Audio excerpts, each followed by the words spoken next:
You ask Tiger to solve. This deals with linear equations with one unknown. The final result is x equals -6. Let's solve it step by step. Simplify the expression. Expand the parentheses. Simplify the arithmetic. Expand the parentheses. Simplify the arithmetic. Expand the parentheses. Group like terms.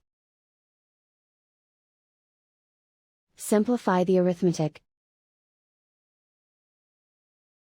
Group all constants on the right side of the equation. Subtract 24 from both sides. Simplify the arithmetic.